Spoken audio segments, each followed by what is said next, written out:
Hello, bonsoir, j'espère que vous allez bien mes belles lumières. On se retrouve pour cette vidéo de review pour découvrir ce magnifique coffret, le Hiking pour votre avenir. Un coffret de Agnès Matz. Alors c'est aux éditions Grancher. Vous connaissez maintenant les éditions Grancher qui font partie du groupe Picto, puisque en même temps vous reconnaissez évidemment ce coffret, puisqu'ils sont généralement tous faits avec les mêmes formats, et comme je dis souvent, c'est très pratique pour le mettre dans votre petite bibliothèque. Je fais un petit peu de place parce que ma petite déco d'automne prend un peu de place, et c'est surtout parce que ce coffret est assez gros. Alors on va le découvrir tout de suite. Je vais vous expliquer surtout comment l'utiliser. Vous allez voir qu'il est assez particulier puisqu'on utilise des sapèques. Ces 3 pièces que vous voyez ici pour faire comme on faisait à l'ancien temps lorsqu'on utilisait cette méthode. Alors évidemment, normalement, ça se fait même avec des baguettes, puisque je les ai ici, vous les voyez, 50 baguettes bambou, qu'on appelle aussi les tiges d'Achillée, pour consulter le hiking. Alors, je n'ai pas encore essayé de le faire avec les baguettes. Je vous le ferai dans un second temps. J'ai voulu vous faire cette vidéo, bien tout simplement parce que ça fait un petit moment que j'ai reçu ce coffret à vous présenter de la part des éditions Grancher. D'ailleurs, merci évidemment à Florence pour cet envoi, et on le découvre tout de suite beaucoup plus en détail. Alors, pour ne rien vous cacher, j'étais un petit peu contrariée tout à l'heure. Tiens, d'ailleurs, j'ai oublié d'allumer ma petite lampe parce que j'étais très occupée et j'ai complètement raté mon cours de pilates. Oui, je me suis mise au pilates. J'adore ce cours parce que ça me fait beaucoup de bien. Ça permet en plus de travailler les muscles profonds qu'on n'a pas l'habitude de travailler. Et une chose une autre, je ne sais pas pourquoi j'ai raté mon cours. Alors j'étais contrariée, j'ai failli ne pas faire la vidéo et puis je me suis dit bon, de toute façon, c'est comme ça. Si quand on rate quelque chose, c'est que ça devait être ainsi. Tout simplement, puis comme en plus j'ai mal, j'ai une espèce de tendinite au talon d'Achille. Alors ne me demandez pas ce que j'ai fait, je comprends pas vraiment, ça me fait un mal de chien quand suivant la position du pied, je ne vous dis pas. On dirait qu'on m'envoie un grand coup de couteau dans le talon, c'est assez douloureux. Alors je me dis que peut-être, il fallait que je fasse cette petite pause aujourd'hui. Alors, on regarde le dos du coffret, vous allez dire, mais qu'est-ce qu'elle nous raconte, Christine, sa vie? Oui, un petit peu, mais pourquoi pas, hein, c'est pour ceux que ça intéresse.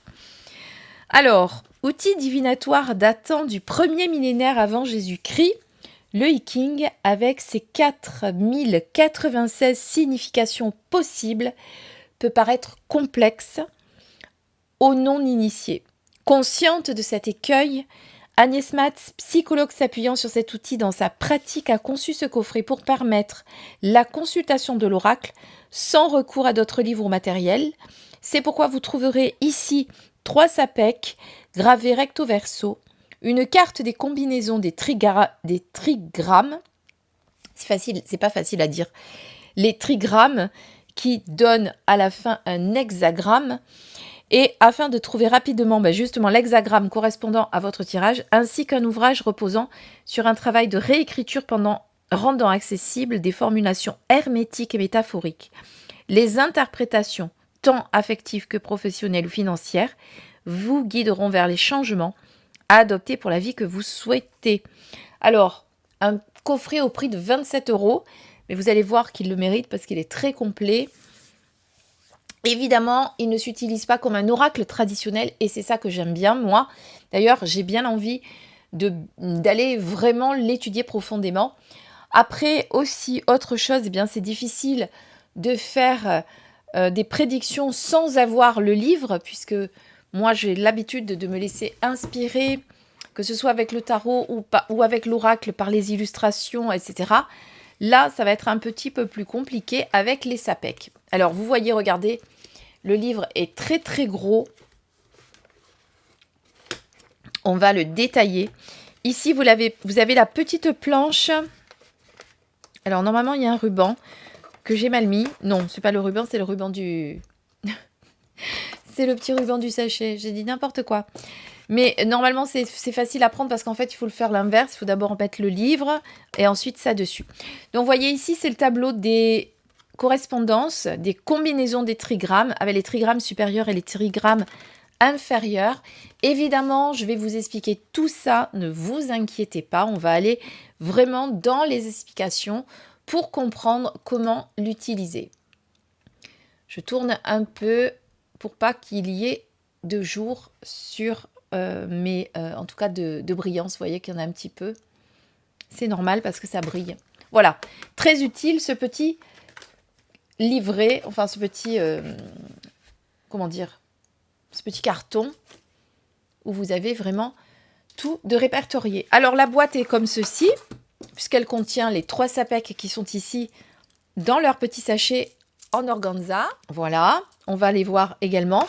Donc la boîte, bon, on va la laisser de côté. On n'en a pas besoin pour l'instant, hein, puisque je vous ai lu la fin. Vous pourriez lever ça si vous le souhaitez. Hein, vous adaptez comme vous le souhaitez ensuite la boîte. Et on va surtout regarder le livre pour comprendre un petit peu comment utiliser ce jeu. Alors j'espère qu'il y a assez de lumière parce que j'ai bien éclairé, mais je ne sais pas s'il y a assez de lumière. Bon, ça a l'air d'aller. Si jamais je vois que c'est pas suffisant, j'éclaircirai au montage vidéo l'image de la vidéo elle-même. Alors, voyons un petit peu comment ça se passe. Donc, vous voyez ici, Service Presse, je vous dis tout. Je l'ai donc reçu de la part des éditions Grancher pour vous le présenter. Ici, vous avez un petit sommaire où est répertorié tout le début qui est explicatif, et il le faut pour vous expliquer tout ce que c'est, comment consulter, quand le consulter, etc. Ensuite, vous avez tous les hexagrammes à interpréter ici, et puis des petites annexes également. Donc ici, vous avez l'introduction où on va vous expliquer de quand date le hiking. Alors, je vous avais déjà présenté ici sur cette chaîne une manière d'utiliser les sapèques, si vous vous en souvenez, lorsque je vous avais présenté l'oracle Tao. Voilà, c'est celui-ci où vous avez le livre, hein, puisque c'est un oracle de Mahadeva Padma, où elle vous explique exactement comment faire les transformations, comment utiliser tout ceci. Alors évidemment, vous pourriez, si vous le souhaitez, si vous avez le livre, pourquoi pas également regarder ceci. D'ailleurs, on va voir si on a les mêmes choses. Le 35, hein, c'est celui-ci. Qu'est-ce qu'on nous dit pour le 35? Alors attendez, c'est le progrès, voilà. Vous voyez, je ne vous mens pas, c'est le progrès. Et vous avez ici le texte sur le progrès que vous pourriez, pourquoi pas, compléter avec le livre que vous avez là. Mais comme elle vous dit si bien, vous n'êtes pas obligé d'aller chercher sinon d'autres livres, puisque vous avez tout ici pour travailler avec cet oracle sans avoir besoin d'aller chercher ailleurs quoi que ce soit. Voilà, alors, tout d'abord, donc, comme je vous disais, l'introduction. Donc, à l'époque, le hiking était utilisé en tant qu'oracle. Donc, évidemment, vous allez pouvoir faire des prédictions avec, d'accord ? D'ailleurs, elle vous explique aussi, si vous avez l'intention pour les thérapeutes ou les accompagnants, etc., qui veulent l'utiliser dans leur consultation, un peu comme moi d'ailleurs, eh bien elle vous donne des tuyaux pour l'utiliser dans vos séances. Et ça, c'est très bien aussi. Alors, découvrir le hiking, ici, on va parler des origines du hiking avec, évidemment, les 5 éléments qui y sont associés. Alors, on ne va pas rentrer dans tout ce détail ici dans la vidéo parce que la vidéo prendrait beaucoup de temps puisque, comme je vous ai dit, je vais vous apprendre surtout à utiliser les sapèques et vous montrer comment vous allez pouvoir utiliser ce jeu. D'accord ? Voilà, là, on vous parle du yin et du yang, on vous parle des trigrammes, des bigrammes, des monogrammes et aussi, eh bien, du coup, des hexagrammes. Pour former les hexagrammes, il faut 2 trigrammes, pardon. Voilà, vous avez ici l'ordre des hexagrammes selon les traductions de Willem et Perrault qui se sont servis évidemment de cette méthode aussi. Ensuite, on parle de Carl Jung.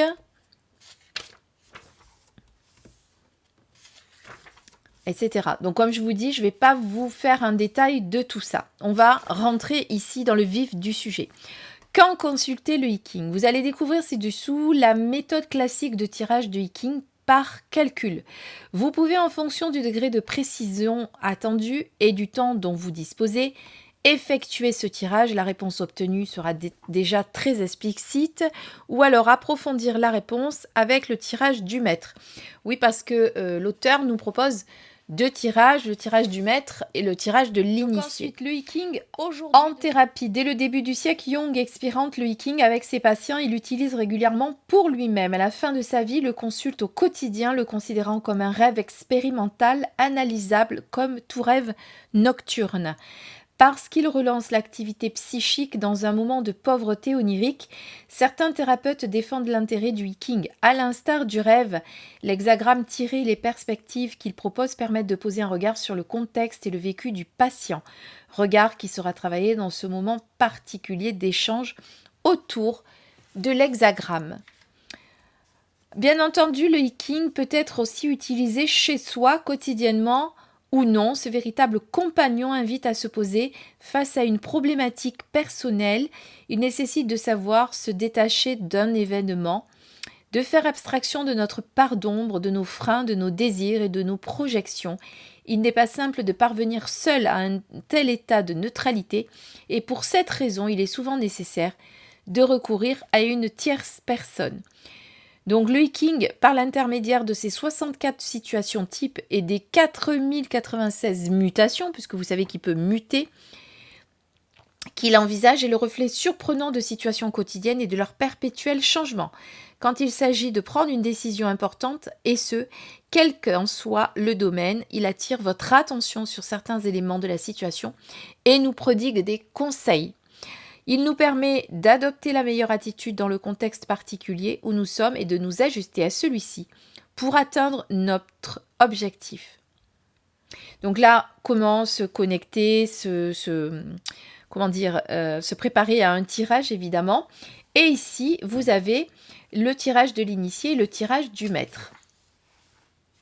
Alors, vous voyez qu'on vous parle effectivement que vous avez deux méthodes traditionnelles de tirage, qui sont la technique des baguettes, comme je vous ai montré ici, baguettes, les tiges d'Achillée, qui requiert un peu plus de temps puisqu'il faut environ 20 minutes pour le calcul de l'hexagramme, ou alors, donc là, il nécessite quand même plus d'attention, mais à l'avantage de vous mettre dans un certain état de détachement et de méditation, puisque vous êtes concentré sur ce que vous faites. Vous pouvez utiliser les 3 sapèques incluses dans ce coffret, ou alors tout simplement des pièces de monnaie ordinaires si vous n'avez pas les sapèques. Voilà, et tout est détaillé. Voilà, l'hexagramme se dessine toujours en partant du bas. Le premier trait à apparaître est donc inférieur. Autrement dit, le résultat du premier calcul donne le trait 1 en partant du bas. Ça, c'est important que vous le sachiez. Méthode de baguette d'Achillée. Donc, vous voyez qu'ici, elle vous parle de comment faire ce tirage avec ces baguettes. Voilà pourquoi j'ai acheté des baguettes d'Achillée que j'ai trouvées d'occasion sur Vinted, parce qu'on n'en trouve plus. Si vous cherchez, vous n'allez plus en trouver. Mais je vous donnerai tout à l'heure une petite astuce pour en fabriquer si jamais vous n'en avez pas sous la main et que vous voulez le faire. Donc là, toute la méthode, d'accord? Et ensuite, vous avez ici, la méthode avec les 3 sapèques, qui est pas si compliqué que ça quand on le suit pas à pas. Ensuite, vous avez 2 tirages, le tirage de l'initié avec son interprétation pour comprendre comment ça fonctionne. Et ensuite ici, donc pour chaque hexagramme, vous avez le sens général, l'affectif, la suggestion, la synthèse. Alors non, attendez. le sens général, la déclinaison affective, la déclinaison professionnelle, la déclinaison financière et pour aller plus loin. Voilà, pardon, parce que je ne sais pas pourquoi je vais bugger là dans mon histoire.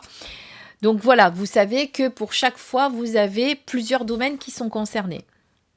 Donc là, vous savez qu'avec le tirage du maître, vous allez vraiment approfondir vos tirages, ça c'est sûr, hein, mais bon, il requiert un petit peu plus d'expérience, on va dire ça comme ça, mais il suffit de suivre ce qu'on vous dit. Voilà. Alors, on va pas aller là-dedans. Là, on va aller voir les hexagrammes. Une succession signifiante de 64 hexagrammes, pardon. Donc, afin de vous guider, vous avez le sens général, la déclinaison affective, professionnelle, financière et une invitation à aller plus loin. On vous explique aussi que chaque trait a une signification. Donc, c'est le monogramme que vous pourriez lire pour chaque trait, évidemment. Alors, là, on va voir quel est le premier hexagramme. Le premier hexagramme, c'est le Qian, le créateur, qui a 6 traits yang. Oui, parce que quand vous avez un trait plein, c'est un yang. Et quand vous avez des traits coupés comme ça, c'est du yin. Donc là, le numéro 2, c'est 6 traits yin. Et à partir de là, on commence à avoir des déclinaisons différentes. Vous voyez, là, on a du yin, on a du yang, on a du yin et du yang. Pour chaque hexagramme, comme je viens de vous le dire, vous avez les domaines concernés et vous avez ici, ligne par ligne, ce que ça représente. Donc, on va faire un exemple pour vous aider justement à faire un tirage avec ce magnifique jeu que j'adore et j'espère que je vais pouvoir vraiment l'expérimenter pour après faire des tirages un peu plus poussés. Alors évidemment, pour vous montrer, je vais prendre du papier, un petit crayon et je vais vous expliquer comment vous allez procéder. Pardon, si je bouscule tout, ça va pas le faire. Alors j'ai mis un peu plus de lumière parce que je pense que là, ça devrait pas trop briller, hein, parce que le livret n'est pas brillant, mon papier non plus, donc c'est parti. Alors vous prenez vos sapèques. Évidemment, vous tenez compte que avant vous vous êtes préparé, mis en condition, etc. D'accord? Tout d'abord, vous allez déterminer ici le côté yin, et le côté yang. Donc, puisque vous avez pile et face, à vous de le déterminer. Et une fois que vous avez cette convention, vous n'en changez plus. Donc, moi, les deux traits ici, en même temps, ça m'y fait penser comme ça. Ici, c'est le yin. D'accord? Quand il y a c'est ce côté avec les deux symboles. Et le côté yang, pour moi, c'est les 4 symboles. Vous faites après comme vous voulez. D'accord? D'ailleurs, je pense que j'avais lu quelque part qu'il fallait les prendre comme ça. Je ne sais plus où. Je crois que c'était dans le livre de Madeva.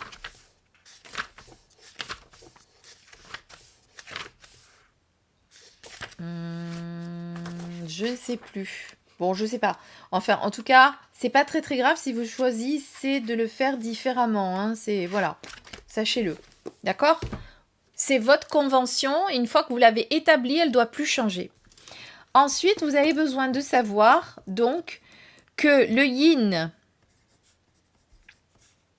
est égal à 2 en chiffres. D'accord? Et que le yang est égal à 3. C'est important de le savoir pour... C'est sa valeur. Parce que vous allez devoir faire des additions. D'accord? On va faire un test tout de suite. Allez, c'est parti. On va prendre nos sapèques.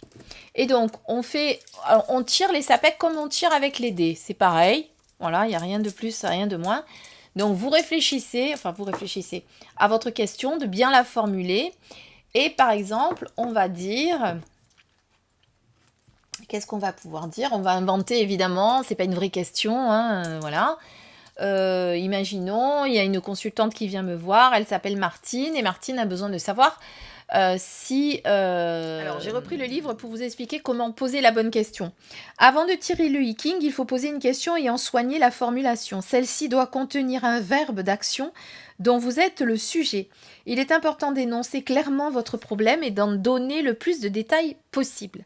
Ceci aide à construire une question pertinente qui permettra après le tirage d'élaborer une réponse cohérente.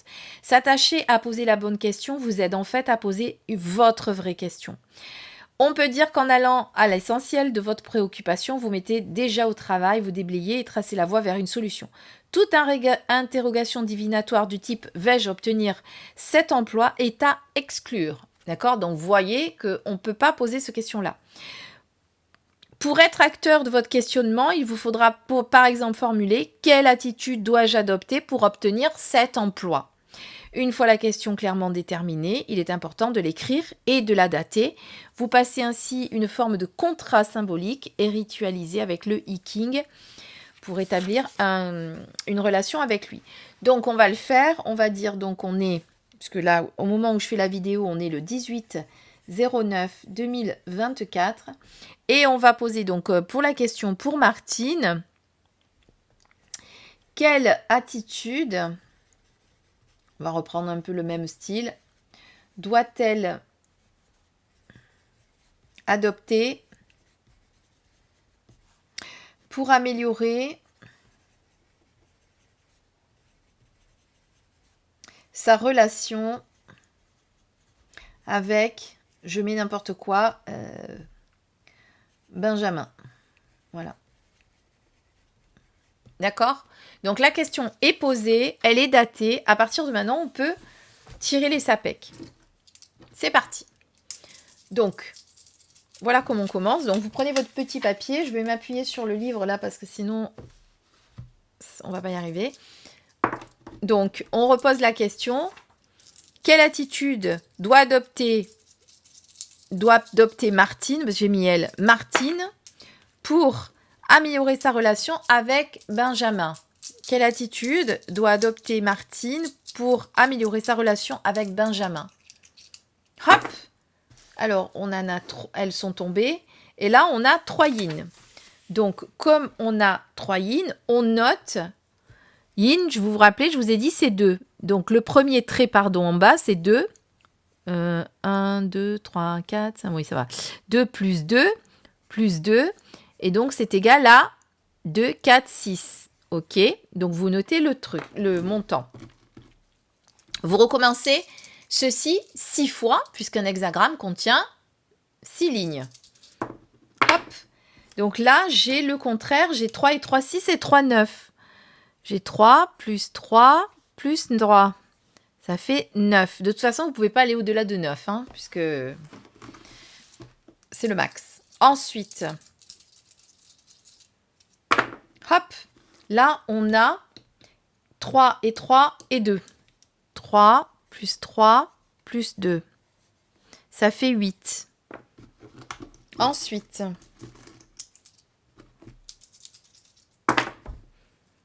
là, on a 2 plus 2 plus 3.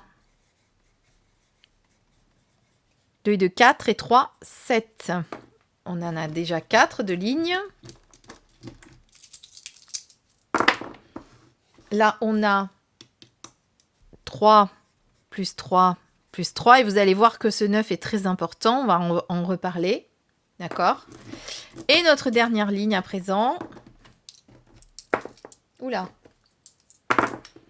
Nous avons 2 plus 3 plus 3. On a un 8. Voilà, à partir de maintenant, puisqu'on vient de noter donc toutes ces lignes, on va construire notre hexagramme.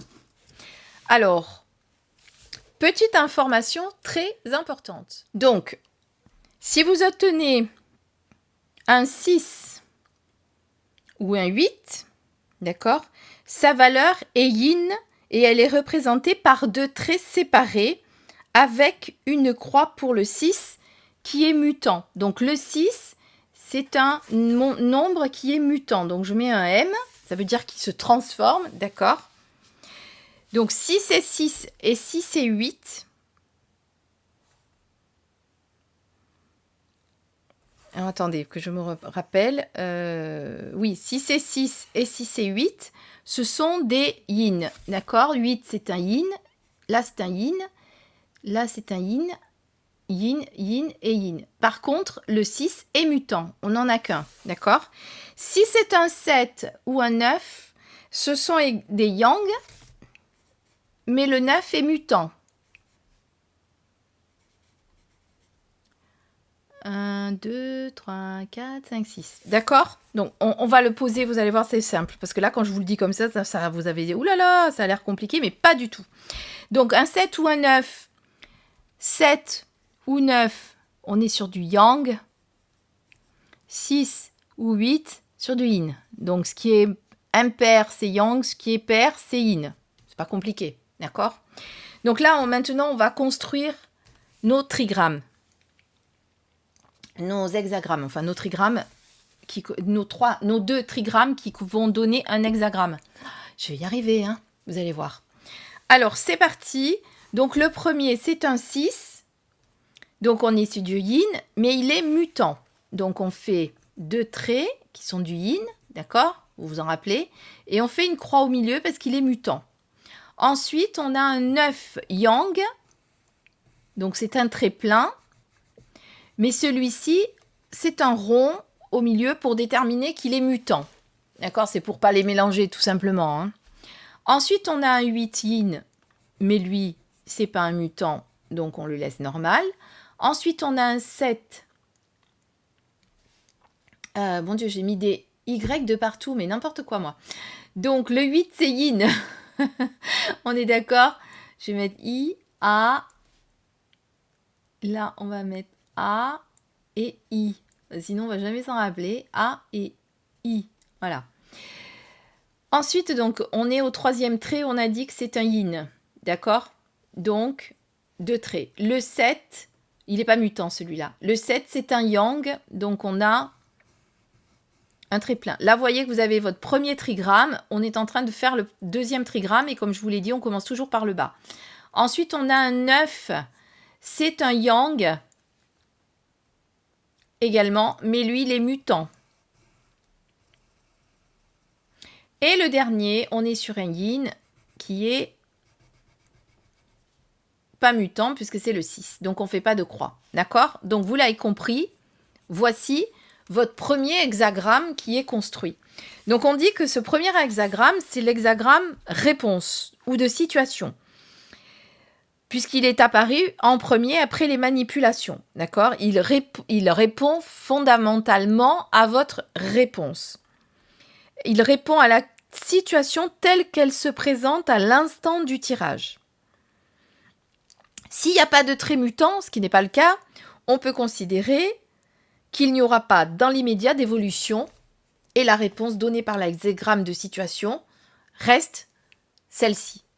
Par contre, s'il y a des traits mutants, évidemment, il y a fort à parier que la situation va basculer rapidement et que l'hexagramme de situation est déjà obsolète. Donc, on va voir ça après. Tout d'abord, on va regarder quel est notre hexagramme. Donc, vous prenez ici et vous allez chercher votre premier hexagramme, donc qui est dit inférieur, c'est cela. Supérieur, c'est cela. Donc, on a un yin en haut, un yang, 2 yin. Donc, on cherche ici 2 yin en haut, un yang, un yin. Donc, on est sur le kan. Donc, celui-là, c'est le kan. Ensuite, en haut, alors, ça paraît long quand je dis comme ça. Vous vous dites, oh là là, c'est compliqué, Christine, tu nous prends la tête. Non, je vous promets que c'est pas du tout compliqué une fois qu'on a compris le mécanisme. Pour le yang, on va regarder, pour l'hexagramme, si moi en plus je me trompe dans les noms, vous n'allez pas y arriver. Pour le trigramme supérieur, on va regarder ici. Donc, on a 2 yang et 1 yin. 2 yang et 1 yin. Bon, ben, on a de la chance, il est ici. Ils sont sur la même page, on aurait pu retourner si c'était pas bon. Donc, on est sur le trigrane du i. Ok? Donc, on va pas lire chaque ligne, etc. Parce que là, on n'est pas là pour ça. Vous irez le chercher quand vous aurez évidemment votre livre. On va voir quel est qu'est-ce que c'est comme hexagramme. Donc, vous prenez votre canne, vous prenez votre dui Et ça vous donne l'hexagramme 47, l'accablement. D'accord? Seulement, il va se transformer puisqu'on a des traits mutants. Et on va voir ça après. Donc, on va d'abord regarder l'accablement qui est le 47 pour voir qu'est-ce que nous dit le I-King.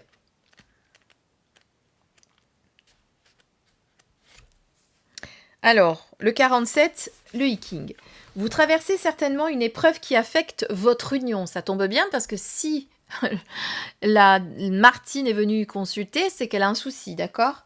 L'un de vous peut se sentir oppressé, contraint par l'autre. Il peut s'agir aussi d'obsession, d'addiction ou d'un passé qui refait surface. L'ensemble fragilise votre état psychique ou celui de votre partenaire. Par contre, si vous êtes célibataire et que vous avez posé une question sur le célibat, évidemment, vous ne supportez plus votre situation et souhaiteriez pouvoir vous reposer sur un être aimé et vous confier à lui. Dans tous les cas, vous l'aurez compris, on est sur l'accablement, donc une période compliquée, difficile. Donc maintenant, on va voir comment il va se transformer. D'accord ? Alors, pour comprendre comment il va se transformer, c'est tout simple. Un yang se transforme en yin et un yin se transforme en yang.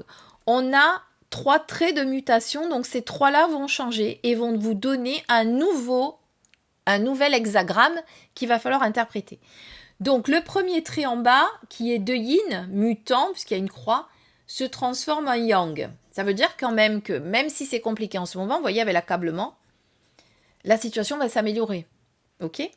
Ici, on est sur un yang qui se transforme en yin. Ici, on est sur un yin qui ne bouge pas. Ici, on est sur un yang qui reste comme ça. Ici, on est sur un yang qui se transforme en 2. Bon, je dépasse un peu, mais vous l'aurez compris. On va essayer d'être parallèle. Voilà. Et donc, il se transforme en yin. Et le dernier se transforme... Ah, pardon. Ne bouge pas, puisqu'il n'est pas un mutant. Donc, ça reste un yin. Donc, du coup, on a changé. On n'est plus sur le dui et le kan. On va aller chercher ceux sur lesquels nous sommes. On reprend toujours celui du bas. Donc, on a un yang en bas et 2 yin. Donc, on est sur le gène. Ici. Et en haut, on est sur un yang et 2 yin. Un yang et 2 yin. Ça ne correspond pas de ce côté. Donc, on va de l'autre côté, on reprend le gène, hein, puisqu'il est là. Et on a dit un yang et 2 yin. Un yang et 2 yin, c'est le chen qui est là. Et ça nous donne, si on prend le gène qui est ici et le chen, la prépondérance du petit. Donc, c'est le numéro 62. Bon, je ne vais pas noter la prépondérance du petit parce que je n'aurai pas assez de place. Donc, je vérifie si c'est bien ça. Ah non, je me suis trompée, vous voyez. Vous voyez qu'il faut vraiment être très attentif parce qu'en fait, c'est les deux mêmes. Et là, vous vous êtes dit, Christine, tu t'es trompée. Ben oui, je me suis trompée parce que je l'ai pris à l'envers. J'ai fait une dyslexie de ligne. Ça peut être le cas. Donc, on est sur 2 chaînes en fait. Et 2 chaînes nous donnent l'éveilleur et non pas le 62. C'est l'éveilleur. Hop, voilà. Donc, on est sur une transformation avec un 2 chaînes, chen. Chen et chen. On est d'accord. Parce qu'ici, on a un yang, ici, on a un yin, ici, on a un yin, ici, on a un yang, ici, on a un yin. C'est bien ça. Donc, on va aller voir la carte 51 de l'éveilleur pour voir ce qu'on nous dit, pour comprendre ce que c'est qui va s'améliorer. Accaparé par vos activités, vous n'avez pas pris garde aux nuages qui s'amoncelaient dans votre ciel conjugal. Vous avez oublié votre autre route et celui-ci vous le rend bien. Une forme de torpeur a remplacé la passion et les espérances des premiers temps. Cet hexagramme vient donner un coup de semonce pour prévenir qu'il est temps de se réveiller. Faute de quoi, votre union risque fort de rendre l'âme. La prise de conscience est soudaine et déclenchée par un événement imprévisible. Si elle occasionne un ouragan émotionnel, Elle est pourtant salutaire. Si vous êtes célibataire, donc blabla, pareil, d'accord? Ensuite, vous avez toujours la suggestion, dont je ne vous ai pas parlé tout à l'heure, mais il y a toujours la suggestion. Accueillez sans panique les événements qui viennent vous chambouler. Reprenez votre vie conjugale en main et donnez-lui un nouveau souffle. Il ne s'agit plus de persévérer un statu quo, de préserver un statu quo, mais bien d'opérer les changements qui s'imposent. Donc là, l'éveilleur vient vous dire, il est temps de prendre conscience qu'il y a un problème et tu peux être acteur de ce changement, d'accord? Faites preuve de lucidité, mettez de l'ordre dans vos vies, réalignez-vous sur une énergie d'amour, etc. Voilà. Évidemment, on n'est pas allé regarder chaque ligne pour aller plus loin, parce qu'après, avec véritablement le tirage du maître, vous pouvez aller vraiment plus loin pour approfondir ce tirage. Mais vous voyez déjà que dans un premier temps, rien qu'avec ça, eh bien, ça vous donne déjà une petite idée de ce que vous allez pouvoir vous dire, si vous faites un tirage pour vous, ou dire à la personne à qui vous faites le tirage. Voilà. Je ne sais pas ce que vous en pensez. Moi, j'aime beaucoup parce que moi, j'aime bien les tirages qui ne sont pas traditionnels. J'aime bien aller regarder les choses qui sont un petit peu différents. D'ailleurs, j'ai fait ce week-end un salon de bien-être sur la commune des Pennes Mirabeau. Pour ceux qui sont venus me voir, coucou, parce que je sais qu'il y en a certains qui me suivent sur YouTube. Eh bien, la prochaine fois que je ferai un salon, je vais proposer un peu la même chose de ce que je faisais, puisque je faisais de la numérologie. Mais j'ai bien envie de proposer un tirage avec le Hiking. Pourquoi pas? Pour aller vraiment innover, chercher quelque chose de différent. Voilà, ça plaira peut-être, plutôt que de faire des tirages traditionnels. Là, je tirais mon tarot comme d'habitude. Mais ça me tente bien. Voilà. Alors, sachez qu'à la place des sapèques, eh bien, vous pouvez utiliser les baguettes en bambou, qu'on appelle aussi les tiges d'Achillée. Alors, il doit y en avoir absolument 50.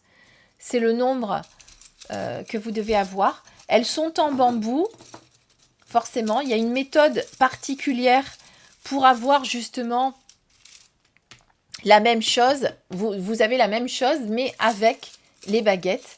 Donc, il faut suivre. Je n'ai pas encore essayé pas à pas les directives que vous avez dans le livret. Dans la boîte, il y a aussi les directives, mais qui sont les mêmes. Hein, j'ai regardé, c'est exactement pareil. Voilà, tout un tas d'explications. Parce qu'il faut les prendre d'une certaine manière. Il faut faire 2 tas, d'après ce que j'ai compris. Après, il y en a une qu'il faut mettre entre l'index et l'annulaire. Voilà, enfin, tout un travail particulier. Et si jamais vous n'avez pas de baguette pour le faire en bambou, eh bien, je vais vous donner une petite astuce.